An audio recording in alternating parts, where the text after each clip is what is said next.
ti e hape gojën folje kundër Ramës, ai të bllokon llogarinë bankare dhe ti vdes.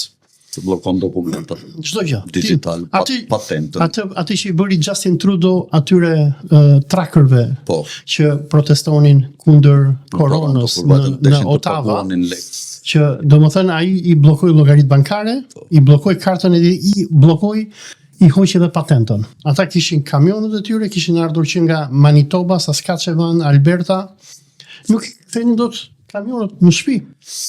Kishte persona që kishin marrë se në Kanada është sistem shumë keq, tekno-feudalo kapitalist, ku pronat janë... Doja doli dhe ke lista e pshendash.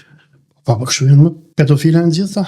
Dhe çfarë kishte ndodhur me shumë nga këta trackers që protestonin kundër koronës, se ti nuk e posedon dot shtëpinë aty. Shtëpinë duhet t'ia blesh korporatave dhe do jesh sklav për pjesën e ngelur tjetës tënde në tyre. Kishin bler shtëpira me interes nëpër banka. Në momentin që ky Trudoja i bllokoi kartat bankare, atyre u morën shtëpitë. Domethënë të shkatarrojnë. Dhe Rama po do të cilë këtë gjë.